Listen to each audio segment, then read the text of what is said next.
आज गुलबर्गा के तमाम ऑल ऑर्गेनाइजेशंस मिलकर यहाँ पर जितने भी सोशल पॉलिटिकल और जो रिलीजियस ऑर्गेनाइजेशंस हैं, इन्होंने मिलकर आज यहाँ पर गुलबर्गा डीसी ऑफिस पे जो एहतजाज कर रहे हैं, फ़लस्तीन के ताल्लुक से जो सॉलिडेरिटी पेश कर रहे हैं। सबसे पहले तो 10,000 से ज़्यादा लोगों की जान गई है फ़लस्तीनियों की, जिसके अंदर 4,000 से ज़्यादा मासूम बच्चे हैं और कई औरतें हैं, कई बुजुर्ग लोग हैं जिनकी जान गई है। उसके लिए आज हम लोग यहाँ पर खड़े हुए हैं और मैं मुबारकबाद देना चाहता हूँ इंडिया की सरकार को और प्रधानमंत्री नरेंद्र मोदी जी को, जिन्होंने कल जो यूएन के रेजोल्यूशन में जो सीज फायर के लिए जो इंडिया जो वहाँ पर स्टैंड लिया है, वो बहुत ही मुबारकबाद है। और हमारी तकलीफ को, हमारी एहसास को, हमारे सेंटिमेंट को समझकर जो इंडिया ने जो फैसला लिया है, हम मुबारकबाद कहते हैं।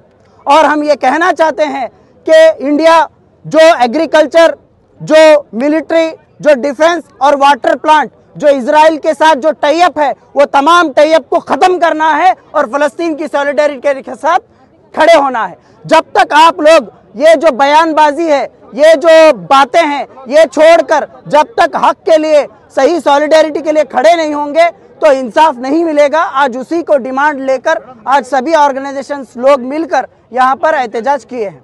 एहतजाज के दो मकसद थे, एक तो फ़िलिस्तीन का सपोर्ट करना था और इजराइल की जो बर्बरियत है, जो जेनोसाइड है, जो टेररिज्म है, उसको कंडेम करना है।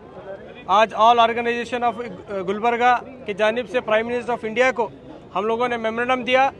मेमोरेंडम में ये वाजे किया कि इंडिया का जो 1948 से जो मौकूफ़ है, जो हमारा स्टैंड है, उसको बरकरार रखते हुए जो भी प्रो पैलेस्टीन ख़त्म होना है, हमें उठाना है, चाहे वो ह्यूमैनिटेरियन एड के ज़रिए से, चाहे डिप्लोमेसी प्रेशर डालने की वजह से इजराइल को सीज फायर इमीडिएटली कराना है।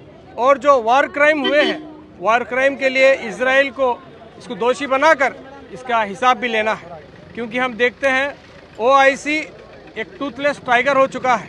ऑर्गेनाइजेशन ऑफ इस्लामिक कंट्रीज़ खाली हर एक दिन नए नए बहाने, ईरान अब जंग छेड़ने वाला है, लीबिया यहाँ से करने वाला है, सीरिया वहाँ से करने वाला है। ये चारा ने के दिवाली में जो 1 रुपए के सुतली बम आते हैं ना, छोटे, वो ठुस सुतली बम है। ये हमारे इस्लामिक कंट्रीज़, इनसे कुछ होने वाले जाना वाला नहीं है। हम आवाम को, पूरी दुनिया की जो भी आवाम है, चाहे इंडिया की आवाम हो, चाहे USA की आवाम हो, जो UK की आवाम हो, वो लोग सच्चाई के साथ, मजलूमों के साथ और जो सच के साथ उनको ठहरना है। और सबको मालूम है कि यहाँ पर इजराइल एक दहशतगर्द मुल्क है, एक अपार्थाइड मुल्क है, जो 1948 से फ़िलिस्तीन के मासूम फ़िलिस्तीन की ज़मीन को हथियाने की कोशिश कर रहा है।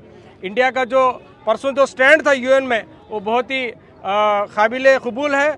सीज फायर के लिए डिमांड किए हैं और 120 कंट्रीज़ UNO में रेजोल्यूशन पास करने के बावजूद भी इजराइल के कान में जू नहीं रख रही है। वो किसी को कुछ नहीं समझ रहा है, वो गुंडागर्दी कर रहा है। वो सिर्फ इसलिए कर रहा है कि जो सबसे बड़ा दहशतगर्द मुल्क है अमेरिका, उसके सपोर्ट पे वो नाच रहा है। अगर अमेरिका का सपोर्ट ज़रा हट गया तो इजराइल भीगी बिल्ली के जैसा खामोश रहेगा, लेकिन अमेरिका की जो गुंडागर्दी है, उसके सपोर्ट में इजराइल ये गुनाह कर रहा है, ये जेनोसाइड कर रहा है। इंडिया के गवर्नमेंट से हमारा डिमांड यही है कि आपको जो प्रो पैलेस्टाइन हमारा जो स्टैंड है 1948 से, इसको बरकरार रखना है। शुक्रिया, अस्सलाम वालेकुम।